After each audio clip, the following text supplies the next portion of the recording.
আল্লাহর দল হলো যারা কোরআন দিয়ে রাষ্ট্র চালাতে চায়, যারা এই জমিনে পাঁচ ওয়াক্ত নামাজ কায়েম করতে চায়, নামাজ না পড়লে 6 মাস জেল, 3000 টাকা জরিমানা। যারা এই জমিনে আল্লাহর কোরআন দিয়ে রাষ্ট্র চালাতে চায়, তারাই হলো আল্লাহর দল। ঘুমান আপনারা? তারা কার দল? একটু জবাব দেন। পৃথিবীতে দল হলো কয়টা? আরো জোরে বলেন। একটা আল্লাহর দল আর একটা কার দল? আল্লাহর দল বাদ দিয়ে যারা দুনিয়ার লাইনে দল করে, হোক আওয়ামী লীগ, হোক বিএনপি, তারা শয়তানের দল। কথা বল ঠিক কি না?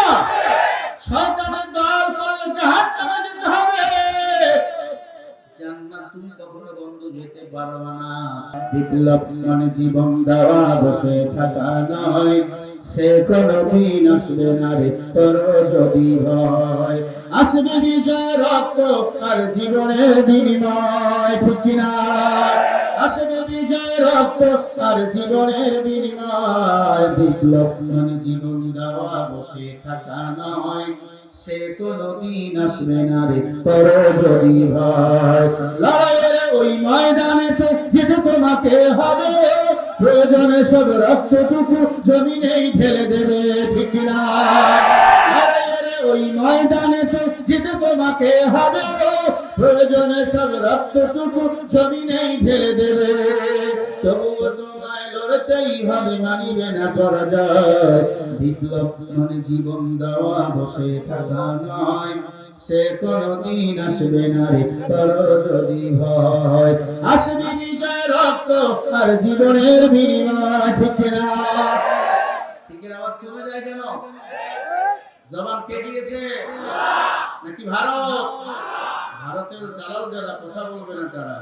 আসবে বিজয়, রক্ত আর জীবনের বিনিময়। বিপ্লব মানে জীবন দেওয়া, বসে থাকা নয়, সে কোনদিন আসবে না রে তোর যদি ভয়। কোথা থেকে কোন ভিনদেশি শরুন আমার দেশে এসে সেবার নামে বসলো মারা মির্জাফরের বেশে। ওদের পড়তে নাস্তানা হতে হবে নির্ভীক। বিপ্লব মানে জীবন দেওয়া, বসে থাকা নয়, সে কোনদিন আসবে না রে তোর যদি ভয়। আসবে বিজয়, রক্ত আর জীবনের বিনিময়। আসবে বিজয়, রক্ত আর জীবনের বিনিময়। বিপ্লব মানে জীবন দেওয়া, বসে থাকা নয়, সে কোনদিন আসবে না রে তোর যদি ভয়। ও মুসলমান, বিজয় আসবে দেরি নাই। এই পাবনার জমিনে কিন্তু শহীদরা ঘুমিয়ে আছে রক্ত দিয়ে। আলহামদুলিল্লাহ, পাবনার জমিনে বড় বড় আল্লাহওয়ালারা ঘুমায়। পাবনার জমিন থেকে কালিমার পতাকা উত্তীর্ণ হবে, কোনো সন্দেহ নাই। কারণ পাবনার মাটি হলো কোরআনের ঘাঁটি, পাবনার মাটি ইসলামের ঘাঁটি।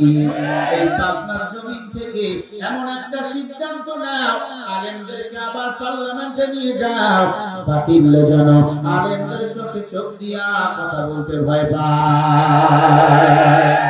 আল্লাহ রাব্বুল আলামিন বলেন, ফাআতাবাহুল্লাহু বিমা ক্বালু জান্নাতিন তাজরি মিন তাহতিহাল আনহারু খালিদিনা ফিহা ওয়া যালিকা জাযাউল মুহসিনিন।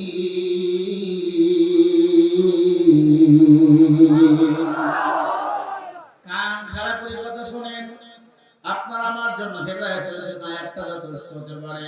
এটাও সূরা মাইদা ৭ নম্বর পারা ১ নম্বর পৃষ্ঠা ৫ নম্বর লাইনের ৮৫ নম্বর আয়াত। আল্লাহ বলে, আমি আল্লাহ তোদের সম্মান দিয়েছি। ফাতাবাহুল্লাহু বিমা ক্বালু, বহুবচন। আমি আল্লাহ তোদের সম্মান দিয়েছি। সম্মান নিয়ে যারা ফিরে আসতে পারবে, জান্নাতিন তাজরি মিন তাহতিহাল আনহার খালিদিনা ফিহা, আমি আল্লাহ তাদেরকে সম্মানিত করব জান্নাত দিয়ে। ওয়া যালিকা জাযাউল মুহসিনিন, এবং তারাই হবে দামি, তারাই হবে এই পৃথিবী এবং হাসরের ময়দানে জান্নাতি। বলেন সুবহানাল্লাহ। ও ও মুসলমান বলেন আমাদের মুসলমান কে বানিয়েছে? এত সম্মান মুসলমানের। আল্লাহ বলে মুসলমান আমি তোকে মুসলমান বানিয়েছি। আমি আল্লাহ এমন একটা কিতাব দিয়েছি, এই কিতাব পৃথিবীর অনেক মানুষ পেয়েছে, অনেক নবীর এই কিতাব পায়নি। এই কিতাব এমন একটি কিতাব, এই কিতাবটা হলো ওপেন, সারা দুনিয়ার বেঈমানরা হয়ে গেছে। আল্লাহর কোরআনের এক সেকেন্ডের জন্য এক বিন্দু ভুল তারা ধরতে পারে নাই। পারছে নাকি বলেন? আল্লাহ রাব্বুল আলামিন বলেন, ও দুনিয়ার মুসলমান, এই কোরআন নামক সংবিধান যারা ধরে নিজের জীবনটা যাপন করবে, আমি আল্লাহ দুনিয়াতে শান্তি, আখিরাতে মুক্তি দান করে দেব।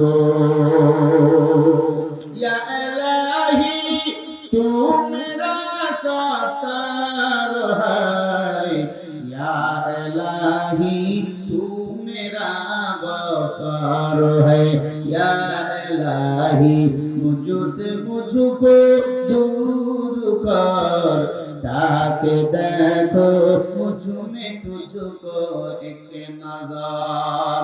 আল্লাহ মুসলমান বানাইয়া সম্মানিত করেছেন, আল্লাহ মুসলমান বানাইয়া এই পৃথিবীতে পাঠাইছেন। কারণ জান্নাতে যেতে হলে আল্লাহ বলেন দালালাতাল হুদা ফামা বিহাত তিজারাতুহুম ওয়া মা কানু মুহতাদিন। বাবে ফাল থেকে এসেছে। আল্লাহ বলে কেবলমাত্র শুধুমাত্র আমি আল্লাহর দল তোমাদের করা রাখবে। আল্লাহর দল ছাড়া তোমরা কখনো জান্নাতে যেতে পারবে না। আল্লাহর দল করেছিল নবী রাসূল সাহাবায়ে কেরাম, তারা এই দুনিয়া থেকে জান্নাতের সার্টিফিকেট পেয়েছে। কত নির্যাতন, কত নিপীড়নের শিকার হয়েছে, তুমি আমি হব না, এটা কখনো মেনে নেওয়া যায়? মনে রাখবেন, ইসলামের উপর যত অটল থাকবেন, যত কোরআনের উপর অটল থাকবেন, তত বেশি আপনার উপর বাধা বিপত্তি আসবে। তবে একদিন নয়তো একদিন আপনাকে আমাকে বলেন বিজয়ের মালা পরাইয়া দিবেন কে? আল্লাহ রাব্বুল আলামিন বলেন, ওয়া কানা হাক্কান আলাইনা নাসরুল মুমিনিন।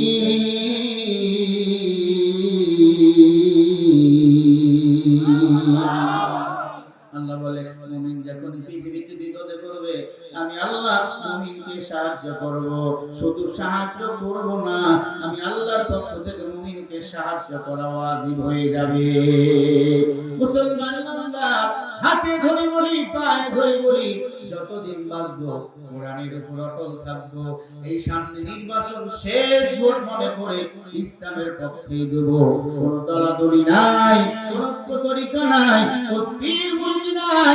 একটাই সিদ্ধান্ত হবে, আল্লাহর কোরআনকে এই জমিনে জিন্দা করতে হলে, এই জমিনে আপনার সুদ ঘুষকে বিদায় করতে হলে, আল্লাহর আইন ছাড়া অন্য কোনো কিছু সুদ ঘুষকে এই জমিনে বন্ধ করতে পারবে না।